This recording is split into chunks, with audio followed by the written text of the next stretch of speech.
नमस्ते दोस्तों, कैसे हैं आप लोग। उम्मीद करता हूं कि आप लोग बहुत ही अच्छे होंगे। तो सरकारी अस्पताल विभाग में एक न्यू वैकेंसी आई हुई है जो कि पूरे भारत के लिए रहने वाली है। मेल और फीमेल दोनों के लिए वैकेंसी रहने वाली है। विभाग की तरफ से ऑफिशियल नोटिफिकेशन आउट कर दिया गया है। इसमें जो कुल पद रहने वाला है 75,000 पदों पर नोटिफिकेशन आउट किया गया है। इसका जो योग्यता रहने वाला सिर्फ 10वीं पास रहने वाला है। इस वैकेंसी में खास बात यह है कि इस वैकेंसी में आपका कोई भी एग्जाम होने वाला नहीं है, सीधी भर्ती रहने वाली है। उम्र सीमा में भी काफी ज्यादा छूट दिया गया है। सभी वर्गों के लिए 18 से 50 वर्ष तक इसमें एज लिमिट रखा गया है। सैलरी काफी ज्यादा अच्छा खासा आपको मिलने वाली है, 29,200 पहले मंथ से, और जैसे जैसे आप ओल्ड होते जाएंगे आपकी सैलरी 42,000 तक हो जाएगी। बहुत ही शानदार वैकेंसी रहने वाली है। चुपके से इसमें आवेदन कर लो। इसमें जो आपका काम रहने वाला तो सिर्फ आपको मरीजों की पर्ची काटना इसमें काम रहेगा। इसमें आवेदन कर लेते हैं तो 15 अगस्त तक आपकी नौकरी पक्की हो जाएगी।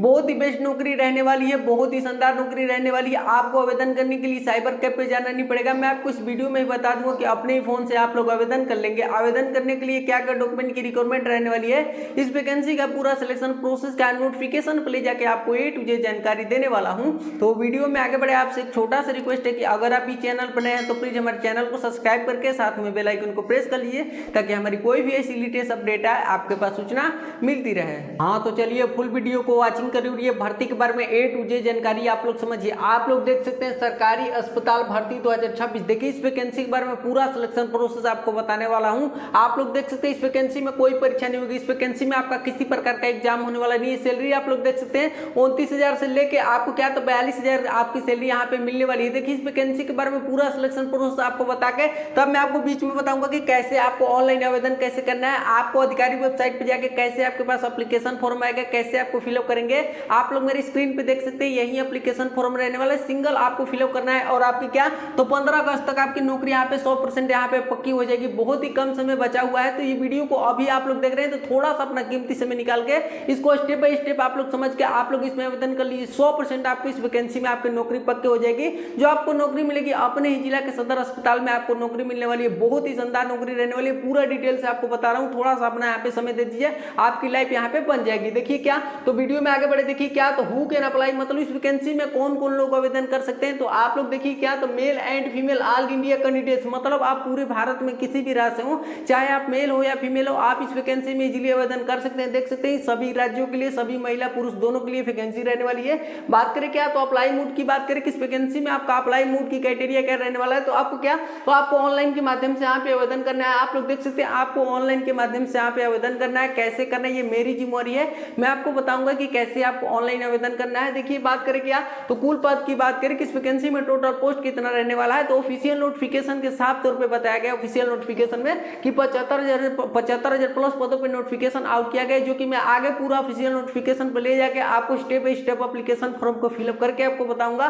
घबराने की बात नहीं है। केंद्र सरकार के द्वारा ये वैकेंसी निकाली गई है। बहुत ही लंबे समय के बाद ये वैकेंसी निकाली गई है। परमानेंट गवर्नमेंट जॉब रहने वाली है। बहुत ही शानदार नौकरी रहने वाली। बात करें क्या तो पदों के नाम की बात करें इस वैकेंसी में आपका पोस्ट नेम क्या रहने वाला है। तो जो आपका पोस्ट नेम रहने वाला क्या तो आउट पेशेंट डिपार्टमेंट का आपका पोस्ट रहने वाला है, जिसको क्या तो शॉर्टकट में क्या तो ओपीडी बोलते हैं, जिसको आउट पेशेंट डिपार्टमेंट बोलते हैं। जो कि इसमें वैकेंसी में जो आपका ये पोस्ट में आप चयनित होते हैं तो इस वैकेंसी में आप इस पोस्ट में आप चयनित होते हैं तो आपका काम जो रहने वाला क्या तो सिर्फ आपको मरीजों की पर्ची काटना इसमें काम रहेगा। आप कहाँ आपकी ड्यूटी लग जाएगी तो अपने ही जिला के सदर अस्पताल में आपको पर्ची काटने की ड्यूटी यहाँ पे लग जाएगी, या क्या तो अपने ब्लॉक स्वास्थ्य केंद्र में आप यहाँ पे पर्ची काटने की आपकी ड्यूटी लग जाएगी।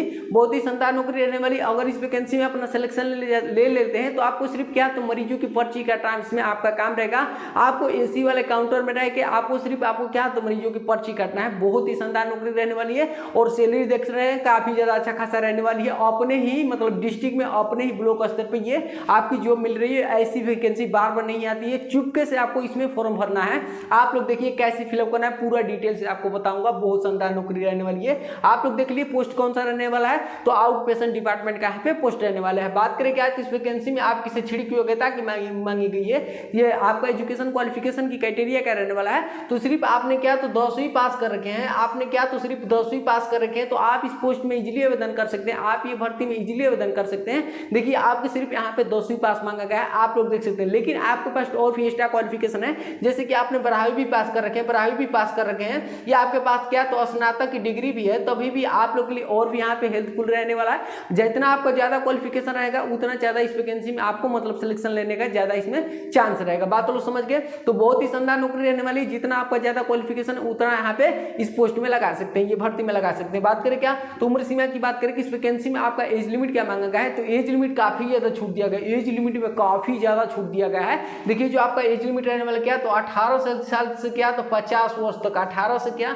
तो 50 वर्ष तक आपका एज लिमिट की क्राइटेरिया यहाँ पे रखी गई है। चाहे आपने क्या तो जनरल कैटेगरी से आते हो, चाहे आपने ओबीसी कैटेगरी में आते हो या एससी एसटी कैटेगरी में आते हो, ये जो भी आप कैटेगरी से आते हो आपका एज लिमिट सेम रहने वाला है। मिनिमम 18 ईयर्स होना चाहिए, मैक्सिमम आपका 50 ईयर्स यहाँ पे होना चाहिए।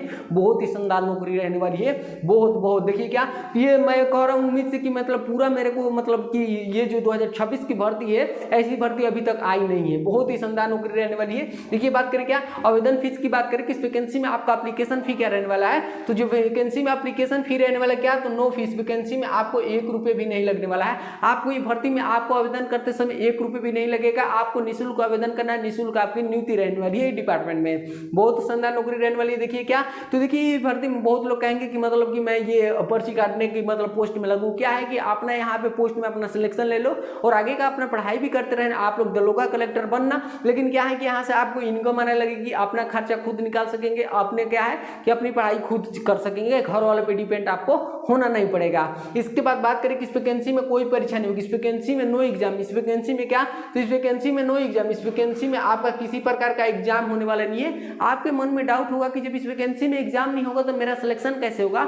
अब देखिए मैं आपको बताता हूं कि इस वैकेंसी में आपका फाइनली सिलेक्शन कैसे होगा। देखिए क्या, तो मेरिट के आधारित चयन होगा इस वैकेंसी में, मेरिट के बेसिस से आपका सिलेक्शन होने वाला है। बात को समझिए क्या, तो merit selection will be based on the merit, जो आपका सिलेक्शन होगा मेरिट के बेसिस सिलेक्शन होगा। देखिए अब मेरिट के बेसिस कैसे सिलेक्शन होता है अभी मैं आपको बताता हूं। देखिए ऐसी तमाम वैकेंसी जो निकलती है मेरिट के आधारित रहती है। अभी आप लोगों ने देखे होंगे जीडीएस की पोस्ट निकाली गई थी, जीडीएस की पोस्ट निकाली गई थी, ग्रामीण डाक सेवक की पोस्ट निकाली गई थी, जो कि पूरे भारत के लिए थी, महिला पुरुष दोनों के लिए थी। इस वैकेंसी में ना किसी प्रकार का एग्जाम हुआ, ना किसी प्रकार का स्टेट डॉक्यूमेंट मांगा गया, ना किसी प्रकार का इंटरव्यू हुआ, ना किसी प्रकार का फिजिकल हुआ, सिलेक्शन हुआ तो क्या, तो मेरिट के बेसिस सिलेक्शन हुआ। अब देखिए भर्ती में कैसे आपका सिलेक्शन होगा। देखिए मेरिट के बेसिस कैसे सिलेक्शन होता है। देखिए इस वैकेंसी में आपकी क्वालिफिकेशन जो मांगी गई है क्या, तो 10वीं पास यहाँ पे मांगी गई है, क्या तो 10वीं पास यहाँ पे मांगी गई है। तो आपने क्या, तो ये जब 10वीं से आवेदन करेंगे तो डिपार्टमेंट आपका क्या देखेगी कि आपकी 10वीं में कितना परसेंटेज है, आपके क्या, तो 10वीं में कितना परसेंटेज है, परसेंटेज के बेसिस पे आपका फाइनली सिलेक्शन होने वाला है। जिसका अच्छा परसेंटेज होगा फाइनली उस वैकेंसी में उनका सिलेक्शन हो जाएगा, ये भर्ती में उनका सिलेक्शन हो जाएगा।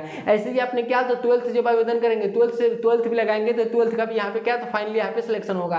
तो मतलब फाइनली आपका मतलब यहाँ पे क्या, तो आपका यहाँ पे परसेंटेज आपको देखा जाएगा। इसके बाद अगर आपने स्नातक भी लगाते हैं, सॉरी क्या, तो यहाँ पे स्नातक भी लगाते हैं तो स्नातक यहाँ पे परसेंटेज देखा जाएगा। जितना आप क्वालिफिकेशन लगाएंगे उसकी परसेंटेज की क्राइटेरिया देख के फाइनली आपको डॉक्यूमेंट वेरिफिकेशन के लिए बुलाया जाएगा। और फाइनली आपकी जो डॉक्यूमेंट की वैकेंसी की प्रक्रिया रहने वाली है क्या, तो 8 से 9 अगस्त तक की स्टार्ट हो जाएगी और मेरिट लिस्ट जो इसकी आउट होगी क्या, तो 15 अगस्त तक इसकी नौकरी यहाँ पे आपकी लग जाएगी। मेरिट लिस्ट यहाँ पे क्या, तो 13 से 14 अगस्त तक नौकरी यहाँ मतलब आपकी मेरिट लिस्ट आउट की जाएगी और ये क्या, तो मतलब 15 अगस्त तक फाइनली आपका ये भर्ती में नौकरी पक्की है। बात को समझ गए। तो आपका जिसका परसेंटेज अच्छा होगा उस वैकेंसी में फाइनली इनका सिलेक्शन हो जाएगा। एक बात और, अगर आप लोग जानना चाहते हैं कि मेरा ये भर्ती में सिलेक्शन हो गया नहीं, तो क्या करिएगा कि मेरे चैनल को सब्सक्राइब करके और अपना 10th और 12th का परसेंटेज मेरे वीडियो में आप लोग कमेंट कर दीजिएगा। मैं आपको कमेंट के माध्यम से बता दूंगा कि आपका इस भर्ती में सिलेक्शन हो गया नहीं, तो आप लोग कमेंट जरूर करिएगा ताकि मैं आपको बता दूं कमेंट से ही कि आपका इस भर्ती में सिलेक्शन हो गया नहीं। क्योंकि मुझे पता है कि भर्ती में क्या, तो आपका मतलब कि कितना आपका परसेंटेज रहेगा, तो परसेंटेज बाई शॉर्ट लिस्टिंग के कितना आपका होगा, कितना आपकी मेरिट लिस्ट यहाँ पे आपकी बनेगी, कितना परसेंटेज आपका होगा। तो बात को समझ गए। देखिए क्या, क्योंकि मुझे पता ये डिपार्टमेंट की तरफ से क्या कि परसेंटेज बाई आपका शॉर्ट लिस्टिंग में कट ऑफ कितना पे उठाएगा। इसके बाद बात करें क्या, तो सैलरी की बात करें कि इस वैकेंसी में आपका सैलरी क्या रहने वाला है। तो आपको पहले देखिए परमानेंट गवर्नमेंट जॉब रहने वाली है, आपको पहले ही मंथ से क्या, तो 29,200 रुपये यहाँ पे आपके यहाँ पे दिया जाएगा, 29,200। इसके बाद बात जैसे जैसे आप ओल्ड होते जाएंगे आपकी सैलरी क्या, तो यहाँ पे 42,000 यहाँ पे सैलरी यहाँ पे हो जाएगी। बहुत शानदार नौकरी रहने वाली है, सैलरी लाजवाब आपको यहाँ पे मिलने वाला है। बात करें क्या, तो चयन होने पर पोस्टिंग कहाँ होगी। देखिए इस भर्ती में आप सिलेक्शन ले लेते हैं तो आपकी जो पोस्टिंग होगी वो कहाँ पे होगी। देखिए क्या, तो अपने ही जिला के सदर अस्पताल में आपकी यहाँ पे पोस्टिंग लग सकती है। देखिए गवर्नमेंट पे डिपेंड डिपेंड करेगा कि आपको सदर अस्पताल दिया जाए या स्वास्थ्य केंद्र दिया जाए। बात सबको समझ गए। तो अपने जिला के सदर अस्पताल में आपको पर्ची काटने की ड्यूटी लग जाएगी। इसके बाद बात करें क्या, तो अपने ब्लॉक स्वास्थ्य केंद्र में आपको पोस्टिंग काटने की आपको ड्यूटी यहाँ पे लग सकती है। तो ये दोनों विभाग में कहीं भी आपको यहाँ पे पोस्टिंग आपको दी जा सकती है। बात को समझ गए। अब देखिए क्या कि आवेदन के लिए जरूरी दस्तावेज की बात करें कि इस वैकेंसी में आपको आवेदन करने के लिए क्या क्या डॉक्यूमेंट की रिक्वायरमेंट रहने वाली है, इसको मैं बता के तुरंत मैं बताता हूँ कि आपको आवेदन कैसे करना है, घबराने की बात नहीं है। देखिए बात करें क्या, तो सबसे पहले आपकी 10वीं की मार्कशीट यहाँ पे लगने वाली है। आपने 12वीं लगाएंगे तो 12वीं की भी क्या, तो 12वीं की मार्कशीट यहाँ पे रिक्वायरमेंट हो जाएगी। स्नातक लगाएंगे क्या, तो स्नातक लगाएंगे तो क्या, ग्रेजुएशन लगाएंगे तो ग्रेजुएशन की मार्कशीट की रिक्वायरमेंट हो जाएगी। प्रिपेयर में नहीं चाहिए, फाइनली आपके कंप्लीट होने चाहिए ग्रेजुएशन। इसके बाद बात करें क्या, तो आपका यहाँ पे आधार कार्ड लगने वाला है। इसके बाद बात करें क्या, तो आपका जाति प्रमाण पत्र आपका यहाँ पे लगेगा। इसके बाद बात करें क्या, तो आपका यहाँ पे क्या, तो निवास प्रमाण पत्र लगेगा, चरित्र प्रमाण पत्र लगेगा और 1 पासपोर्ट साइज फोटो आपका यहाँ पे लगने वाला है। 1 पासपोर्ट साइज फोटो लगेगा। देखिए ये क्या है कि अगर आपके पास चरित्र प्रमाण पत्र अभी नहीं है, पुलिस वेरिफिकेशन आपके पास नहीं है, आचरण आपके पास नहीं है, तो जब आप डॉक्यूमेंट वेरिफिकेशन के लिए जब जाएंगे तो फाइनली आप ये लेके वहां पे जाएंगे, क्योंकि अभी यहाँ पे रिक्वायरमेंट नहीं है। आप जब डॉक्यूमेंट वेरिफिकेशन के लिए जाएंगे तो वहां से आप यहाँ पे ले जा सकते हैं। वो भी क्या, तो 6 मंथ से ज्यादा आपका ओल्ड होना नहीं चाहिए, 6 मंथ से ज्यादा आपको पूरा नहीं होना चाहिए। 1 पासपोर्ट साइज फोटो लगेगा एप्लीकेशन फॉर्म में अपलोड करने के लिए। इसके बाद आपके जीमेल आईडी, मोबाइल नंबर और हस्ताक्षर की रिक्वायरमेंट रहने वाली है आपको रजिस्ट्रेशन करने के लिए भी, एप्लीकेशन फॉर्म में अपलोड करने के लिए भी। और मेन पॉइंट बचा क्या कि आपको क्या कि ऑनलाइन आवेदन कैसे करें। देखिए आपको ऑनलाइन आवेदन कैसे करना है मैं अभी चलूंगा एप्लीकेशन फॉर्म का स्टेप बाय स्टेप पूरी तरह से आपको फिलअप करके आपको बताऊंगा। पहले आप लोग समझिए कि कैसे आपको ऑनलाइन आवेदन करना है। देखिए जो भर्ती है आपको सरकारी रिजल्ट पे देखने के लिए नहीं मिलेगी, इसके खुद आधिकारिक वेबसाइट पे जाके आपको एप्लीकेशन करना है। कैसे करना है अब मैं आपको चलता हूं कि कैसे आपके पास एप्लीकेशन फॉर्म आएगा। देखिए सबसे पहले आप लोग अपने गूगल पे जाइए, क्रोम ब्राउजर पे जाइए, दोनों में से कोई भी प्लेटफॉर्म पे आप लोग जाके और क्या सर्च करिए, तो सर्च करिए क्या, तो आधिकारिक जो वेबसाइट रहने वाली क्या, तो government hospital department government in new recruitment 2026 आप लोग लिख के क्या सर्च करिए, तो government hospital department government in new recruitment 2026। जैसे ये लिख के आप लोग वर्ड सर्च करेंगे आपके पास एक पहली वेबसाइट खुल के आ जाएगी। उस फर्स्ट वेबसाइट पे आप लोग क्लिक करिए। जैसे फर्स्ट वेबसाइट पे आप लोग क्लिक करेंगे आपके पास ऑप्शन आएगा क्या, तो क्लिक और न्यू रजिस्ट्रेशन करने का ऑप्शन आएगा। देखिए अब न्यू रजिस्ट्रेशन आपको कैसे करना है, तो आप लोग अपने जीमेल आईडी से, मोबाइल नंबर से और पासवर्ड वगैरह बना के आप लोग न्यू रजिस्ट्रेशन यहाँ पे कर लीजिएगा। न्यू रजिस्ट्रेशन जैसे ही आप लोग करके आप लोग ऊपर की तरफ स्क्रॉल करके नेक्स्ट करेंगे, आपके पास एप्लीकेशन फॉर्म धड़ाक से खुल के आ जाएगा।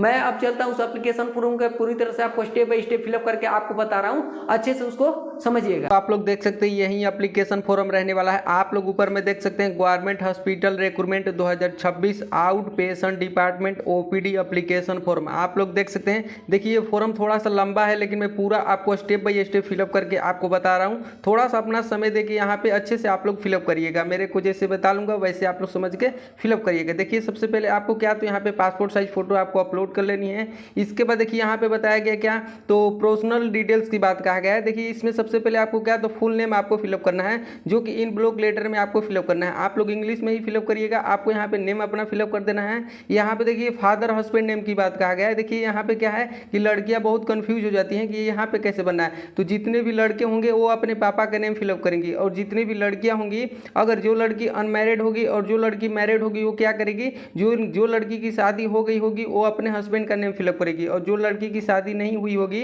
वो अपने पापा का नेम यहाँ पे फिलअप करेगी। इसके बाद देखिए आपको यहाँ पे क्या, तो डेट ऑफ बर्थ आपको यहाँ पे फिलअप करना है। यहाँ पे तीसरे नंबर में डेट ऑफ बर्थ आपको फिलअप करना है। देखिए ये चौथे नंबर जो है आपकी डेट की मतलब आपकी एज की जो गणना हो रही है कब से हो रही है, तो आपको 1/1/2026 से आपकी एज गणना होगी। मतलब आपको 1/1/2026 तक आपके 18 वर्ष आप हो जाने चाहिए। तो आपका कितना एज हो गया है आपको यहाँ पे फाइनली आपको फिलअप कर देना है।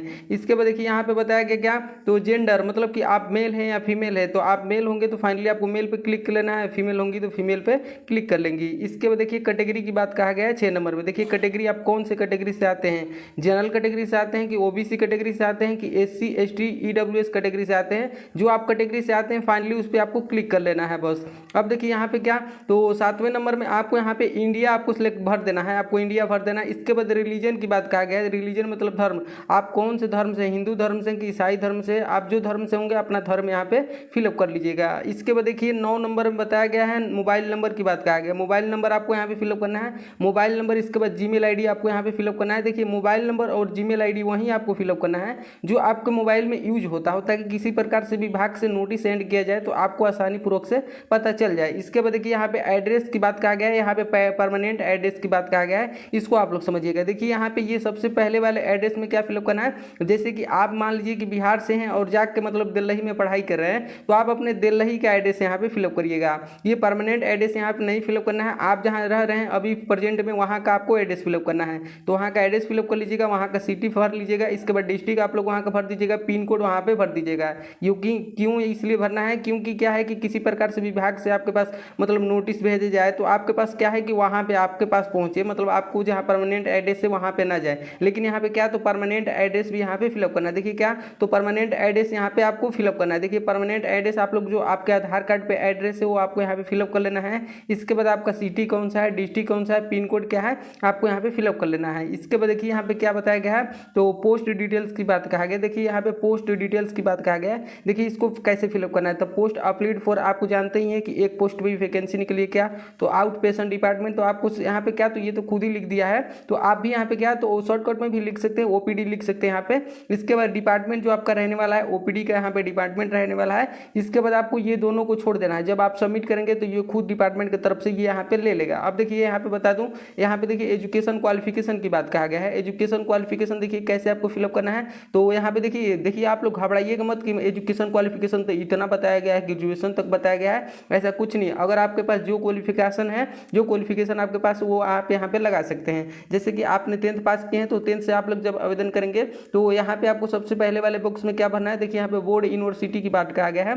तो आप कौन से बोर्ड से आपने 10वीं क्वालिफाई किए, बिहार बोर्ड से किए कि यूपी बोर्ड से किए कि राजस्थान की झारखंड बोर्ड से, आपने कौन से बोर्ड से किए 10वीं क्वालिफिकेशन पास, आपको यहाँ पे फाइनली वो स्टेट का नेम फिलअप कर देना है। इसके बाद देखिए ईयर्स ऑफ पासिंग, आप कौन से ईयर्स में 10वीं कक्षा क्वालिफाई किया, आपको ईयर्स डाल देना है कि 2020 में किया कि 2025 में किया कि 2023 में किया। आप जो ईयर्स में आपने पास किए होंगे आपको ईयर्स डाल देना है। इसके बाद आपको यहाँ पे बताया गया क्या कि आपका कितने नंबर का मतलब एग्जाम हुआ था, मतलब 10th का कितने नंबर का एग्जाम हुआ था, फाइनली आपको एग्जाम डाल देना है, एग्जाम नंबर डाल देना है। इसके बाद देखिए टोटल मार्क्स, आप टोटल मार्क्स उसमें आप कितना लाए हैं वो यहाँ पे फाइनली डाल देना है। इसके बाद देखिए परसेंटेज की बात कहा गया है कि आपके 10th में कितना परसेंटेज है, आपको परसेंटेज यहाँ पे फाइनली डाल देना है। परसेंटेज और क्या है कि अपने मार्क्स को बढ़ा के नहीं फिलअप करना है, नहीं तो आप पकड़े जाएंगे डॉक्यूमेंट वेरिफिकेशन के टाइम। इसके बाद देखिए यहाँ पे क्या, तो इंटरमीडिएट की बात कहा गया है कि 12th की बात कहा गया कि अगर आपने 12th लगाते हैं तो वहीं सेम प्रोसेस फिलअप करना है, कौन से बोर्ड से आपने 12th पास किया, इसके बाद कौन से ईयर्स में किए, कितने नंबर का एग्जाम हुआ था, कितना आपका नंबर आया है, कितना परसेंटेज है, फाइनली वो फिलअप करना है। ऐसे ही आपके पास डिप्लोमा है तो क्या है कि आपने कौन से बोर्ड से किया, कौन सी यूनिवर्सिटी से किया, इसके बाद कौन से ईयर्स में पास किया, कितने नंबर का था, कितना आपका नंबर है, कितना परसेंटेज है। ऐसे ही आपने ग्रेजुएशन पास किए होंगे तो आप ग्रेजुएशन में क्या है कि अपना यूनिवर्सिटी का नेम यहाँ पे फिलअप करिएगा, आप कौन से यूनिवर्सिटी से ग्रेजुएशन क्वालिफाई किया, इसके बाद कौन से ईयर्स में किया, कितने नंबर का हुआ था, कितना मार्क्स आपका है, कितना परसेंटेज है, फाइनली वहाँ पे डाल देना। ऐसे ही पोस्ट आपके पास ग्रेजुएशन होगा तो आपको फिलअप कर लेना है वैसे ही। अब देखिए आगे कैसे फिलअप करना है, यहाँ पे देखिए क्या, तो वर्क एक्सपीरियंस की बात कहा गया। देखिए वर्क एक्सपीरियंस जैसे कि आपका कोई मतलब डिपार्टमेंट में आप काम किए हैं उसका एक्सपीरियंस है, उसको यहाँ पे फिलअप करना है। देखिए कैसे फिलअप करना है, तो यहाँ पे देखिए क्या, तो ऑर्गेनाइजेशन नेम की बात कहा गया है। देखिए ऑर्गेनाइजेशन नेम मतलब संस्था का नेम, आपका संस्था का नेम क्या था, फाइनली आपको संस्था का नेम डाल देना है। इसके बाद पोस्ट होल्ड डाल देना है। इसके बाद आपने कब फॉर्म को फिलअप किया था, डेट ऑफ मंथ सब वहाँ पे ईयर्स यहाँ पे डाल दीजिएगा। इसके बाद 2 मतलब उसका लास्ट डेट क्या था और टोटल आपके पास एक्सपीरियंस कितना है, फाइनली आपको यहाँ पे डाल देना है, अगर आपने कोई एक्सपीरियंस आपके पास होगा तो। अब देखिए यहाँ पे क्या, तो डॉक्यूमेंट की बात कहा गया है। डॉक्यूमेंट में आपको क्या क्या रिक्वायरमेंट रहने वाली है, देखिए अगर आपके पास जो डॉक्यूमेंट होगा वहीं लगा दीजिएगा, आपने मतलब कि जो नहीं होगा उस पर आप लोग क्लिक मत करिएगा। देखिए क्या, तो 10th के मार्कशीट आपके पास होगा तो उस पर क्लिक कर लीजिएगा, 10th के मार्कशीट यहाँ पे अनिवार्य है। इसके बाद देखिए क्या, तो कास्ट सर्टिफिकेट आपके पास होगा ही, जाति प्रमाण पत्र, इसके बाद पासपोर्ट साइज फोटो आपके पास होगा ही, इस पर क्लिक कर लीजिएगा। इसके बाद आपका अगर आपके पास 12th पास होंगे तो 12th पास पे आप लोग क्लिक कर लेंगे, नहीं होंगे तो छोड़ दीजिएगा। इसके बाद देखिए EWS अगर सर्टिफिकेट आपके पास है तो क्लिक कर लीजिएगा, नहीं होगा तो छोड़ दीजिएगा। यहाँ पे देखिए यहाँ पे अदर डॉक्यूमेंट की बात कहा गया है कि अदर रिलेंट मतलब डॉक्यूमेंट, यहाँ पे देखिए मतलब आपके पास और डॉक्यूमेंट है जैसे पैन कार्ड वगैरह, वहाँ पे आपको फिलअप कर देना है। इसके बाद देखिए यहाँ पे ग्रेजुएशन सर्टिफिकेट, आपके पास स्नातक डिग्री है, नहीं होगा तो छोड़ दीजिएगा, होगा तो क्लिक कर लीजिएगा। इसके बाद एक्सपीरियंस सर्टिफिकेट आपके पास होगा तो क्लिक कर लीजिएगा, नहीं होगा तो छोड़ दीजिएगा। पोस्ट ग्रेजुएशन आपके पास होगा तो नहीं होगा तो छोड़ दीजिएगा, और होगा तो क्लिक कर लीजिएगा। इसके बाद देखिए यहाँ पे क्या, तो ID प्रूफ में अगर आपका पास आधार कार्ड होगा ही, इस पर आप लोग फाइनली क्लिक कर लेना है। अब देखिए क्या, तो फाइनली आपका मतलब कि ये फॉर्म फिलअप हो गया है। अब यहाँ पे थोड़ा सा सा यहाँ पे बाकी रह गया क्या, तो आपको यहाँ पे प्लस डाल देना है कि आप कौन सी जगह से ये फॉर्म को फिलअप कर रहे हैं। इसके बाद वो डेट डाल देना है कि कौन से डेट को आप ये एप्लीकेशन फॉर्म को फिलअप किया। इसके बाद आपको यहाँ पे क्या, तो फाइनली आपको यहाँ पे क्या, तो सिग्नेचर यहाँ पे अपलोड कर लेनी है। जब इतना सारा आप काम करके ऐसे नीचे की तरफ स्क्रॉल करेंगे तो आपके पास सबमिट करने का ऑप्शन आएगा। सबमिट करिएगा, पूरा आपको चेकआउट करके पूरी तरह से आप लोग यहाँ पे सबमिट कर लीजिएगा। कोई त्रुटि वगैरह तो नहीं है, क्योंकि क्या है कि इसका अलग से डेट करप्शन का जारी नहीं किया जाएगा सुधार करने के लिए। बात को समझ गए, तो चेकआउट करके, क्योंकि ये मेरे में सबमिट करने का इसलिए ऑप्शन नहीं आ रहा है क्योंकि मैं स्क्रीनशॉट इसको यहाँ डाउनलोड किया हूँ इस एप्लीकेशन फॉर्म को वहाँ से। तो क्या है कि आप लोग वहाँ पे सबमिट करने का ऑप्शन आएगा, पूरा चेकआउट करके यहाँ पे क्या, तो अच्छे से आप लोग यहाँ पे क्या, तो सबमिट कर लीजिएगा। उम्मीद करता हूं कि जैसे जैसे मैं आपको step by step application form को फिलअप करके आपको बताया हूं, आपने भी फिलअप कर लिए होंगे। तो इस वैकेंसी का पूरा सिलेक्शन प्रोसेस रहने वाला है। चैनल को सब्सक्राइब करके अपना क्वालिफिकेशन परसेंटेज जरूर कमेंट करिएगा, ताकि मैं आपको कमेंट के माध्यम से बता दूं कि आपका इस वैकेंसी में फाइनली सिलेक्शन हो गया नहीं। और जब आप लोग आवेदन कर लीजिएगा तो उसका रिसीविंग निकलवा कर अपने पास रख लीजिएगा, क्योंकि जब दस्तावेज की जांच के लिए जब जाएंगे तो आपसे रिसीविंग वहां पे फाइनली मांगी जाएगी। तो ऐसे ही जो भी लेटेस्ट वैकेंसी का अपडेट आता है, ये चैनल के माध्यम से आपको A to Z जानकारी देता हूं। तो एक छोटा भाई होने के नाते मैं आपसे रिक्वेस्ट करता हूं कि अगर आप इस चैनल पर नए हैं तो प्लीज हमारे चैनल को सब्सक्राइब करके साथ में बेल आइकन को प्रेस कर लिए, ताकि कोई भी हमारा लेटेस्ट अपडेट आए आपके पास सूचना मिलती रहे।